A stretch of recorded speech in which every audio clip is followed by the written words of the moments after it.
मुंबई में गूंजे नारा महाश्रमण जी का जय जयकारा। श्री महाश्रमण जी 52,000 किलोमीटर की यात्रा करते हुए मुंबई में चातुर्मास हेतु पहुंचे हैं। गुरुदेव का आगमन मुंबई वासियों के लिए वाकई परम सौभाग्य की बात है। महावीर तुम्हारे चरणों में श्रद्धा के कुसुम चढ़ाए हम ऊंचे आदर्शों को अपना जीवन की ज्योति जगाए हम महावीर तुम्हारे चरणों में श्रद्धा के कुसुम चढ़ाए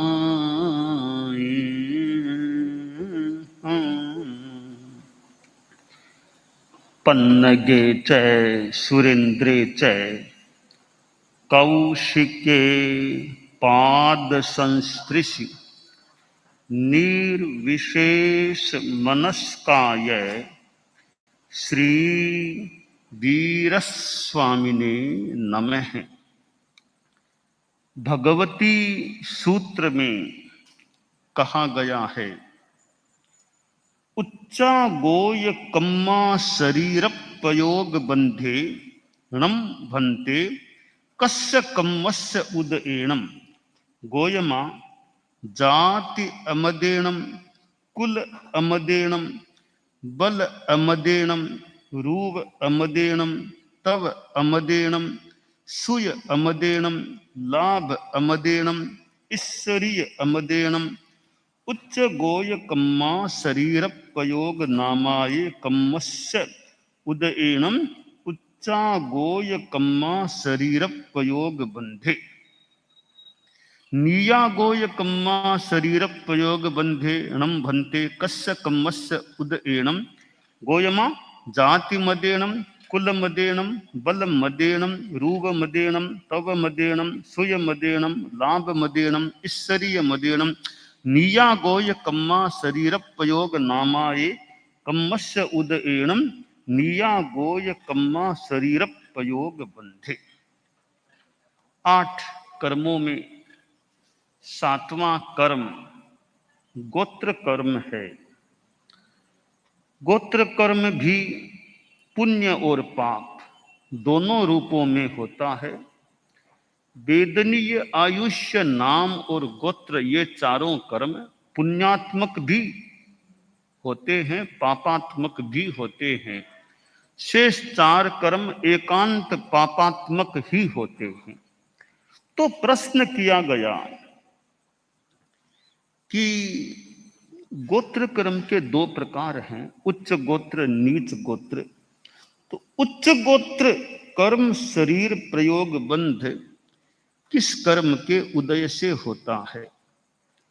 उत्तर दिया गया कि उच्च गोत्र कर्म शरीर प्रयोग बंध के ये 2 हेतु हैं। जाति का मद न करना, कुल का मद न करना, बल का मद न करना, रूप का मद न करना, तप का मद न करना, श्रुत का मद न करना, लाभ का मद न करना, ऐश्वर्य का मद न करना और उच्च गोत्र कर्म शरीर प्रयोग नाम कर्म का उदय। कि यह गोत्र कर्म जो पुण्य के रूप में होता है वह उच्च गोत्र कहलाता है, और जो पाप के रूप में होता है, अशुभ होता है, वह नीच गोत्र कहलाता है। अब प्रश्न है, इनका बंधन किन कारणों से होता है? इसको सार संक्षेप में कहा जाए तो यूं कहना ठीक प्रतीत हो रहा है कि निरहंकार भाव उच्च गोत्र कर्म बंध का कारण है और मद भाव अहंकार भाव नीच गोत्र कर्म बंध का कारण है। अब अहंकार घमंड अनेक प्रसंगों में हो सकता है, जैसे जाति कुल। कोई आदमी जाति का भी घमंड कर ले, मैं इतनी ऊंची जाति का हूं, मातृपक्ष पितृपक्ष या जाति कुल,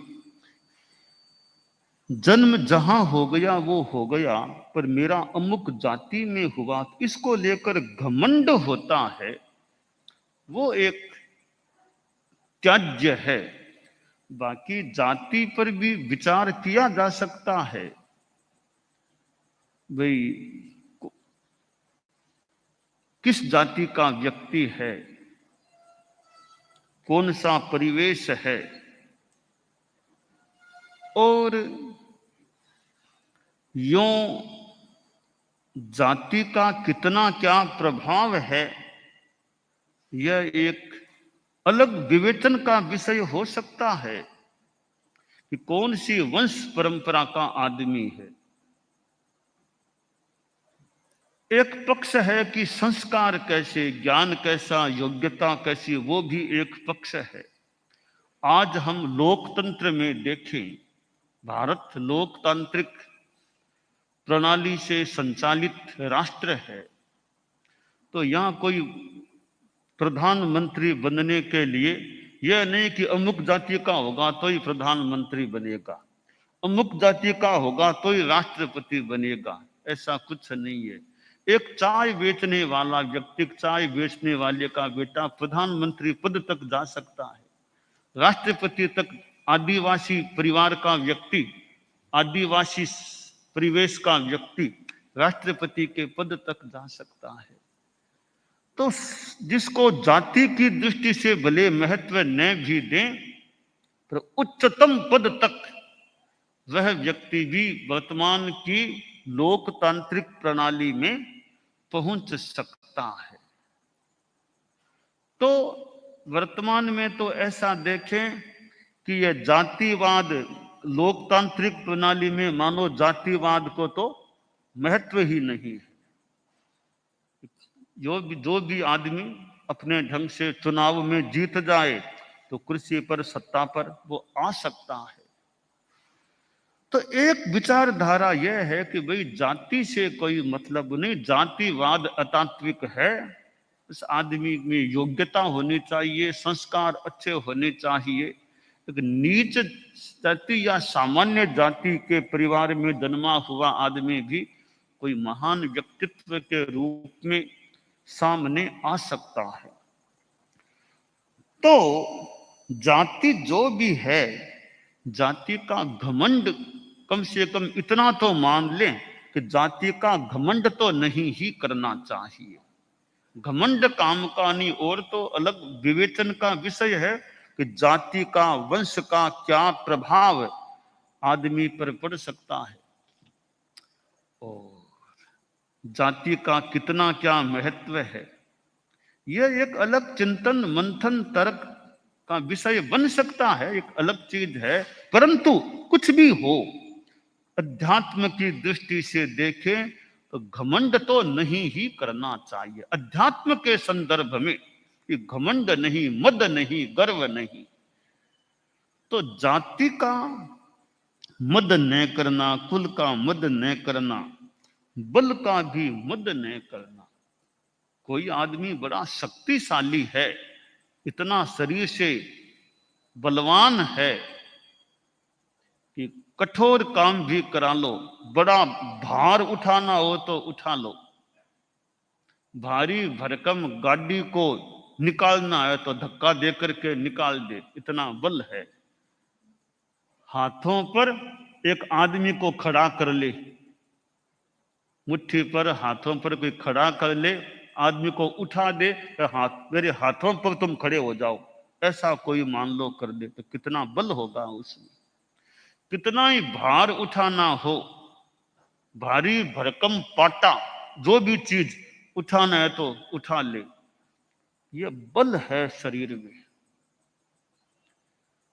तो बल है तो फिर उसका घमंड नहीं, अहंकार नहीं है तो ठीक, अच्छा योग है कि अच्छा बल मिल गया है, उसका भी घमंड नहीं। अब रूप है तो किसी का चेहरा बड़ा सुंदर है, वो शरीर अच्छा है, गौर वर्ण दीप्ता चेहरा, तो ठीक है, योग है कर्म का, मिल गया अच्छा शरीर, तो उसका भी अहंकार नहीं। रूप आज बढ़िया है, मान लो कुछ वर्षों बाद शरीर में ऐसी स्थितियां बने कि वो उतना देदीप्यमान जो चेहरा था वो थोड़ा फीका पड़ जाए, मुरझा जाए, तो फिर रूप का भी घमंड क्या करे। बीमारियां लग जाए, 16 रोग जैसी बात जो आती है वो लग जाए, शरीर कैसा हो जाए। तो रूप मिला है तो घमंड मत करो, मिल गया तो मिल गया। और एक दृष्टि से देखें तो रूप का ज्यादा महत्व नहीं है हमारे जीवन में। फूट रहा है, चीजें उसमें कैसी है, चेहरा मान लो फूट रहा है, पढ़ाई लिखाई कितनी है, ज्ञान की योग्यता कितनी, संस्कार कैसे हैं, व्यवहार कैसा, ये भी तो बड़े फैक्टर्स हैं जीवन में। तो रूप का है भी तो बहुत थोड़ा मूल्य है, ज्यादा मूल्य तो ज्ञानवत्ता, योग्यता, क्षमता, संस्कार, आचरण, व्यवहार, उन चीजों का ज्यादा महत्व है। तो रूप का भी घमंड नहीं करना चाहिए। गुरुदेव तुलसी का भी रूप हमने देखा, आप लोगों ने बहुतों ने देखा होगा, तो उनका चेहरा यूं अच्छा दीपता, अच्छा चेहरा लगता था, विराजमान होते तो चेहरा एक बहुत अच्छा गौर वर्ण ऐसा यूं दिखाई देता। तो ठीक है, पुण्य का योग मान ले, चेहरे की सुंदरता, अच्छापन, नाक कैसा, कान कैसा। गुरुदेव महाप्रज्ञ जी का जो गीत है, कानों की छटा निराली, आंखें इमरत की प्याली, कानों की छटा,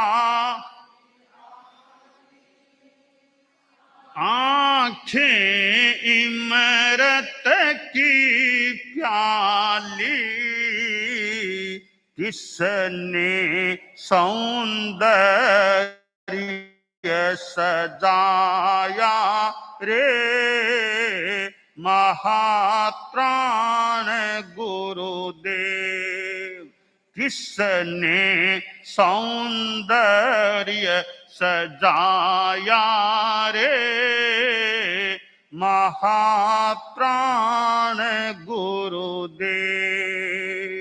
कैसी वह कोमल काया रे, महाप्राण गुरुदेव।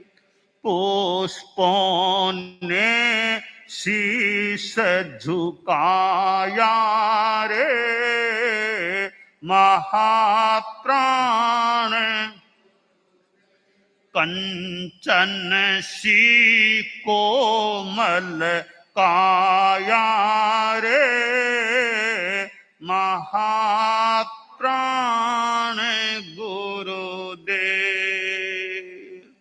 तो आचार्य श्री तुलसी को मैंने भी देखा है, और भी अनेक संतों साधियों ने, आप लोगों में से बहुतों ने, कईयों ने देखा ही होगा।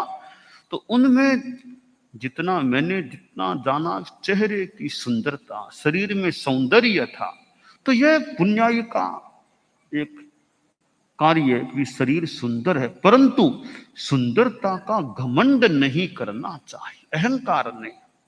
और आदमी के पास मान लो तपस्या है, तपस्या करने वाला है, तो तप का भी अहंकार नहीं करना चाहिए। इतनी तपस्या मैंने इतनी कर ली, अपनी प्रशंसा ज्यादा, वो उस भावना से आत्मश्लाघा के रूप में खुद की प्रशंसा नहीं करनी, मैंने इतनी तपस्या की, वो किया वो किया। तो आत्मश्लाघा की भावना से अपना बखान नहीं करना चाहिए कि मैंने इतना कर लिया, इतना कर लिया, घमंड नहीं आना चाहिए। और लाभ हो से इतना लाभ, आप गृहस्थों को देखें तो इतनी कमाई, इतनी कमाई, इतनी कमाई करता हूं, इतनी कमाई। तो कमाई करते हो तो ज्यादा बखान मत करो, ज्यादा घमंड मत करो। ठीक है, आपके योग है, पैसा आ रहा है, लक्ष्मी आ रही है, लक्ष्मी बरस रही है, ठीक है, मान लो योग है जो भी, इसका ज्यादा घमंड नहीं करना चाहिए। और किसी को सत्ता मिल जाए, अधिकार मिल जाए, तो सत्ता का अहंकार नहीं, अधिकार है तो अधिकार का अच्छा उपयोग करना अलग बात है। अधिकार का घमंड नहीं कि मेरे पास अधिकार आ गया, मैं सत्ता में आ गया, चाहूं वैसा कर दूंगा, वैसा कर, ऐसा नहीं बोलना चाहिए, मैं चाहूं वैसा कर दूंगा। अधिकार मिला है मानो सेवा के लिए मिला है, अच्छा कार्य करने के लिए मिला है। अधिकार का अच्छा उपयोग करो तो एक मान लो गलत बात नहीं है। अधिकार का दुरुपयोग करो और अहंकार करो तो अधिकार का अहंकार नहीं, अधिकार का आदमी को आध्यात्मिक धार्मिक अच्छा उपयोग करना चाहिए। तो ये 8 चीजें हैं, जाति, कुल, बल, रूप, तपस्या, लाभ, श्रुत, ऐश्वर्य या श्रुत लाभ ऐश्वर्य। श्रुत है ज्ञान, बहुत है, बहुत तत्व ज्ञान है, बहुत पढ़ा लिखा है, अनेक भाषाओं का जानकार है, संस्कृत में बात करा लो, अंग्रेजी में करा लो, और कोई भाषा में करा लो, तत्व ज्ञान की करा लो, मनोविज्ञान की, बहुत ज्ञान है। तो ज्ञान है तो ज्ञानावरणीय कर्म का मान ले, क्षयोप संभाव से मिला होगा इतना ज्ञान, तो ज्ञान का भी घमंड नहीं। ज्ञाने मौनम क्षमा शक्तव, ज्ञान होने पर भी आदमी आत्मश्लाघा की भावना से अपना मौखर्य न करे। ज्ञान में मौन रखो, दिखाओ मत कि मेरे पास इतना ज्ञान है, इतना ज्ञान है। जरूरत है वहां ज्ञान की बात बताओ, पर अपना ज्ञान दिखाने के लिए ज्यादा नहीं बोलना चाहिए हमें। और क्षमा शक्तव, शक्ति है, बल है, ताकत है, फिर भी सहिष्णुता, क्षमाशीलता हमें रखनी चाहिए। तो भगवती सूत्र में जो बताया गया है कि इन चीजों का मद नहीं करने से, अमद के भाव से वो उच्च गोत्र कर्म का बंध होता है। और इन चीजों का मद करे कोई तो उल्टा नीच गोत्र कर्म का बंध हो जाता है। उत्तरध्ययनानि में कहा गया कि बंधन एनंग बनते जीवे किम जनिये, बंधन करने से क्या होता है, जीव क्या प्राप्त करता है, कि वंदना करने से उच्च गोत्र कर्म का तो बंधन और नीच गोत्र कर्म का निर्जरण, क्षपण होता है। तो बंधन एक प्रकार से विनम्रता का प्रयोग है, अहंकार विरुद्ध व्यवहार है। तो विनय से बंधन, नीच गोत्र कर्म की निर्जरा, उच्च गोत्र कर्म का बंध। तो यह गोत्र कर्म है।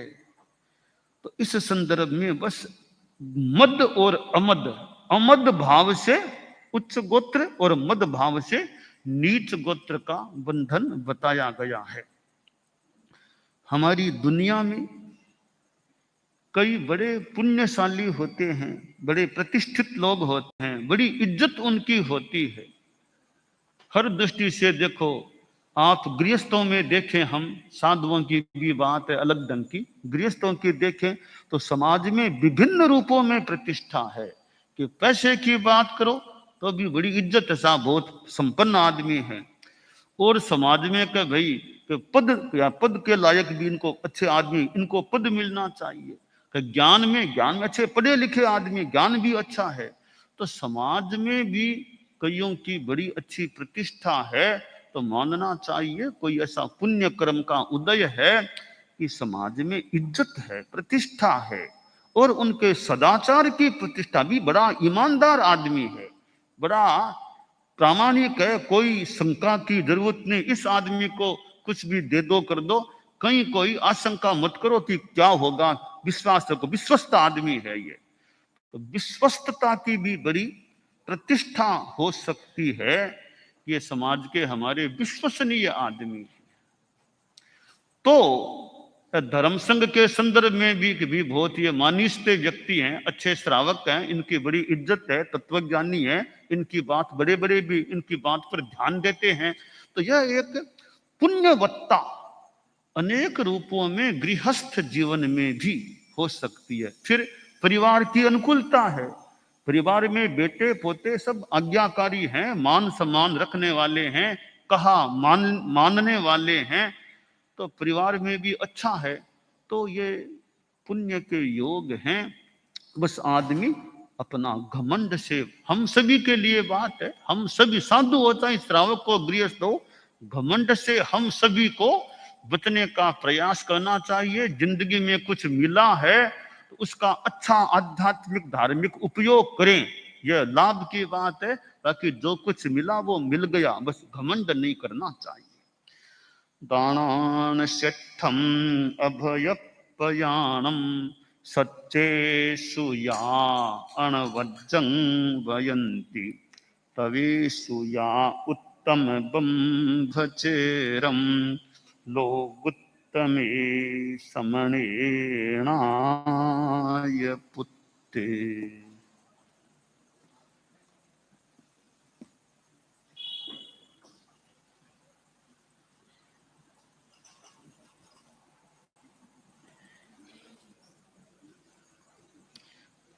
कालू यशो विलास परम पूज्य कालूगणी मालवा की यात्रा में है, और यात्रा में कुछ कठिनाई की स्थिति भी आ रही है। कुछ विरोध कह दो, कुछ भी कह दो, और बिया जो हमारा हो विरोध हम उसे समझें विनोद। यह भी एक मानो शिक्षा पद वाक्य है कि जो हमारा हो विरोध हम उसे समझें विनोद। तो कालूगणी नीमच पधार गया। नीमच में ठीक है, थोड़ी अनुकूलता भी कम भी रही है। और अब नीमच के बाद आगे पधारे है मंदसौर पधारे। मंदसौर, मंदसौर प्रतिपक्ष रो मंदसौर लख स्वाम दोवा सरवर करुणया रया पुण्य पद थाम करणो जागृत जावरो बण्यो बावरो जान पढ़ो मावरो सो अमिट प्रतिपक बाण पुराण। मंदसौर में लाग्यो कि प्रतिपक्ष को शोर बठे मंद है, यानी विरोध को शोर बठे मंद है, यहाँ लाग्यो। कालूगणी प्रवर बठे पधारिया तो 2 दिन को बठे प्रवास करायो। अर्ज ये कि 1 दिन और दिराओ, तो ठीक है, विरोध भी कोनी है, ठीक है, 1 दिन और विराज गया कालूगणी। अब आगे आवे जावरा। जावरा जावरो कि जावरो तो बावड़ो बन गयो, बावरो बावड़ो सो बन गयो, यानी विरोध के रूप में बावड़ो सो बन गयो। और परंतु पधारे कालूगणी बठे भी, और बठे विरोध को माहौल आ पहुंचा उन अवसरे बठे विपक्ष सिर मोड़ प्रतख मचाई प्रलय सी घर घर में घुड़ दौड़। विरोध को माहौल, विरोध को वातावरण, जिसकी जगह मालवा का लोग गुरुदेव के प्रवास के वास्ते यहाँ देख के निर्धारित करी, वह जगह भी बदलनी पड़ी। कि विरोधी लोग जिका भी आ मालिक बने के नहीं आ जगह मतलब बाध्य सा कर दिया, आ जगह थे कौन देश को जगह भी कुछ कोनी प्राप्त हो सकी। तो वो मानो की कोई थोड़ी बदले की भावना कद्या बाकी गई बाता गड़ा मुर्दा उखाड़ने में घणो यही लाभ पनीर घनी बाता। आदमी है, आदमी के मन में कभी विरोध भी आ जावे कि मारो भी टेम यहाँ करियो, अब मौको आ गयो, अब मैं बदलो भी। इंसान है, इंसान में कोई भाव आ जावे तो कुछ विरोध को माहौल झेलनो मानो पड़ रही है कालूगणी और संताने और ने जो भी। अब जावरा का बठ ओ प्रयास हो रही है कि इसो आपा कुछ व्यवस्था करा कि तेरा पंथी पूज्य जी महाराज आवे, न तो कोई आवे ना खन कोई जावे, एकदम सुनसान सी रहे, घना लोग आवे तो इसो व्यवस्था कर देवा कि जावरा में लोग अंखन जावे नहीं, ओ निराश होकर अठू पार हो जावे आपका, घना रवे नहीं अठे जो भी। अब आगी घी सिंचन जिसो सागी कियो अकाज, शोर मचायो शहर भर मुख मुख एक आवाज। अब आग में घी को सिंचन करने जिया कली सी बात, शोर मचायो शहर में भी तेरा पंथी आ रही है अरे आपने महत्व नहीं देनो, वो नहीं करनो, यहाँ एक माहौल बन रही है। और मत बनो बावरे शहर जावरे तेरा पंथी आवेरे, मत बनो बावरे शहर जावरे तेरा पंथी आवेरे, तेरा पंथी आवे देखो तेरा पंथी आवे, मत बनो बावरे शहर जावरे तेरा पंथी आवे रे। बड़ा बड़ा अखरा में पोस्टर चौक चौक चिपकावे,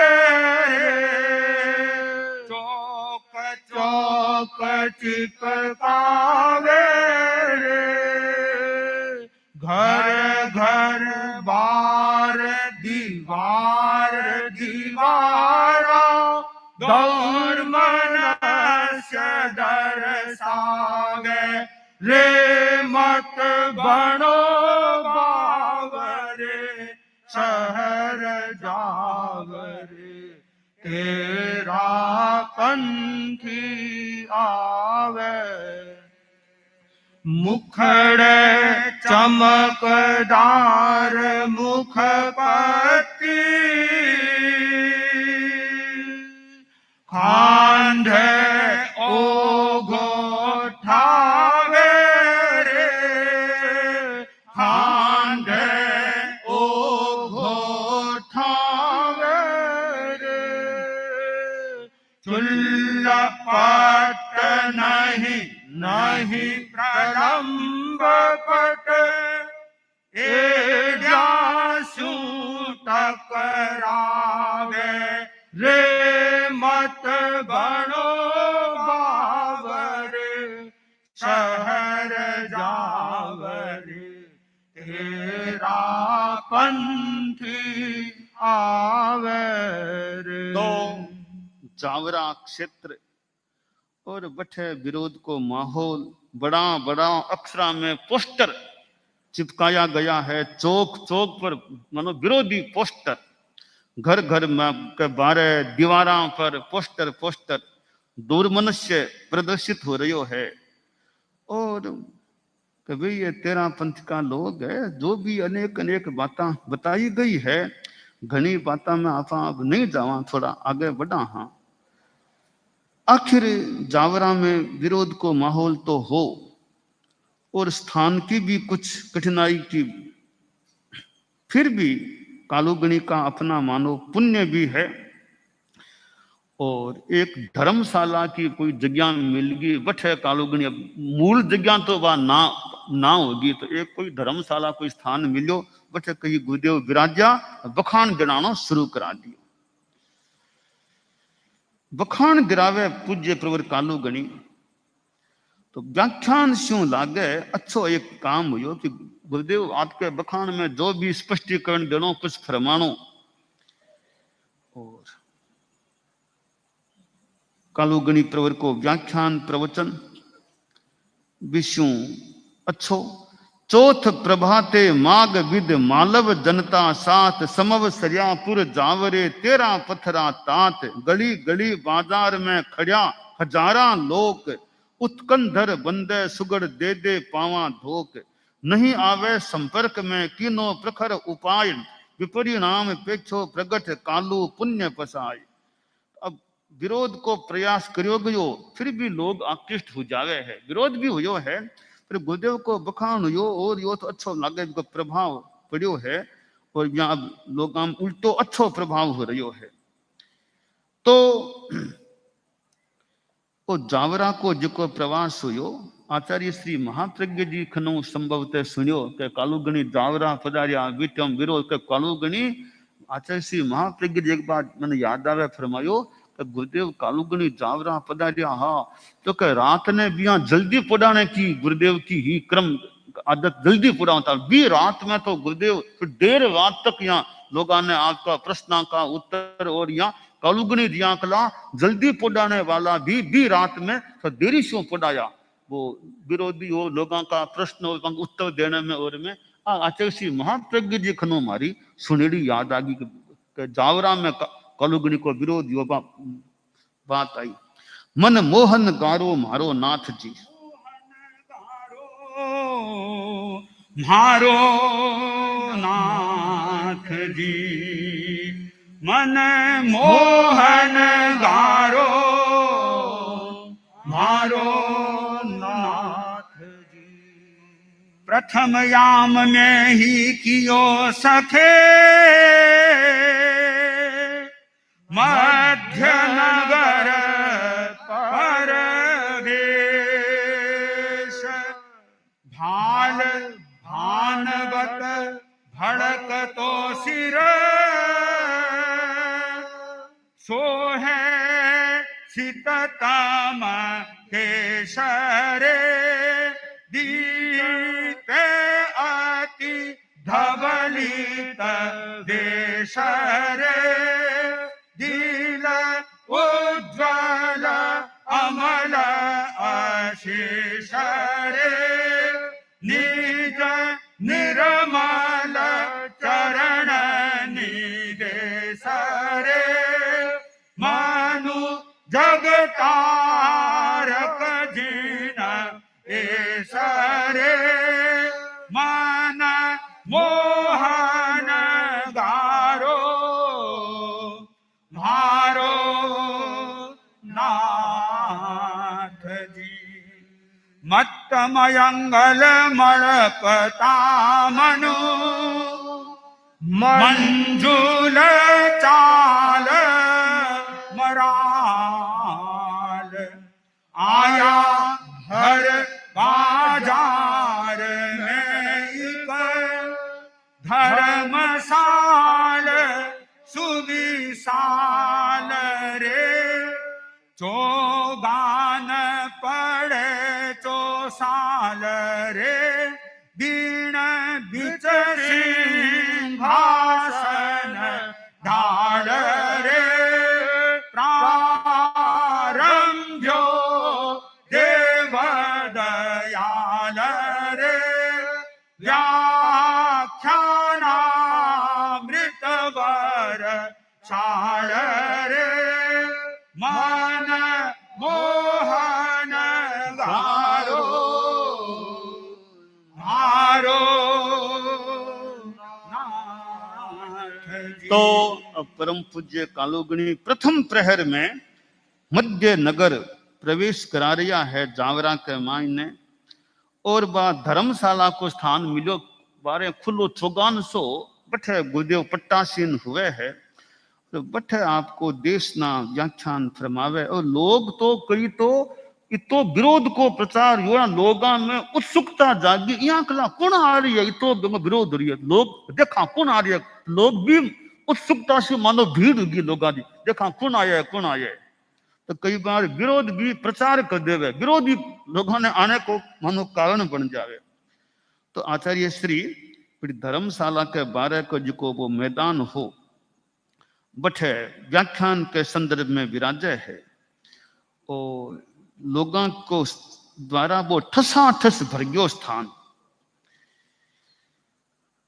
भी व्याख्यान के मायने तेरा पंथ की रीति नीति पर कालूगणी फरमावे, साथ में भ्रांतियों को निराकरण को भी प्रयास करे है। जिकी पैम्पलेटा के द्वारा कुछ भ्रांतियां कह दो, कुछ भी कह दो, प्रचारित करी गई ही, बंक के बारे में भी फरमावे है। और भी व्याख्यान की समाप्ति के पश्चात लोगों की प्रतिक्रिया से पतो लाग्यो कि लोग बड़ा प्रभावित हुआ। कभी तेरा पंथ की तो आ बात है, आ लोग प्रभावित हुआ सुनने वाला। कई दिनों को धुआंधार अनर्गल जो प्रचार हो रही हो, वो गुरुदेव को घंटा भर को व्याख्यान हो, तो मानो वो जिको विरोधी प्रचार संभवतः धराशायी ज्यों हो जाए। और मानो कोई चमत्कार सो हुए, रात भर को अंधकार हुए, जो ही सूर्य उदित हुए अंधकार खत्म हो जाए। ब्याही कालूगणी जियांकला सूर्य पधारिया व्याख्यान हुयो, वो मानो विरोध को जिको हो अंधकार वो भी खत्म हो गयो या कम हो गयो जो भी। तो यहाँ वो जावरा के मायने गुरुदेव को प्रवास हुए है। और भी यहाँ ठीक है, विरोध में भी साधु ने समता रखनी चाहिए। अपनो धर्म समता है, विरोध करने वाला का अपना तर्क हो सके, चिंतन हो सके, बाकी जगह वे अपने ठीक हो सके। विरोध कोई हुए तो गुस्से में नहीं आना चाहिए, हिंसात्मक विचार नहीं करना चाहिए, अहिंसा का भाव रखना चाहिए कि समता रखो। मौको हो तो स्पष्टीकरण दे दे, वो नहीं मौको हो तो अपना शांति रखो। कोई द्वेष नहीं करना चाहिए, आक्रोश नहीं करना चाहिए, गुस्से में आकर वापिस बोलना ही नहीं चाहिए, शांति रखनी चाहिए। अब मुख मुख मगवा शिष्य रो जाग्यो जय जयकार, तो यहाँ जय जयकार अच्छा हो गयो। अब जावरा के बाद में अब आगे पधारनो, अब रतलाम पधारनो गुरुदेव को। तो रतलाम भी मालवा को अच्छो क्षेत्र है। और अब ये यात्रा के मायने थोड़ा विरोध को तो क्रम चाल रहे है। अब रतलाम का मायने गुरुदेव श्री को पधारना हुए, तो रतलाम बहुत अच्छो, यहाँ इतना अन्य संप्रदाय का और का लोग और एक अच्छो भी यहाँ है। तो अब गुरुदेव को रतलाम में पधारना हुए। आछो दिन आयो गुरु गौरवशाली पुर रतलाम में है भाग्य सवायो गुरु गौरवशाली पुर रतलाम में। सारे मालव प्रांत रो रे मध्य केंद्र रतलाम मंडी है व्यापारी जन यातायात प्रकाम यातायात प्रकाम जैन बसती बड़ी सो है सर की श्रेण मकाना री खड़ी आछो दिन आयो गुरु गौरवशाली पुर रतलाम चोड़ा चोड़ा चोरे बिच बिच धर्म स्थान स्थानक और उपासरा रे मोटा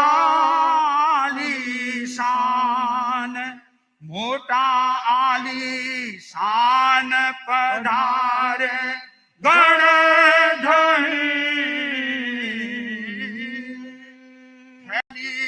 घर घर पार बजाछो दिन आयो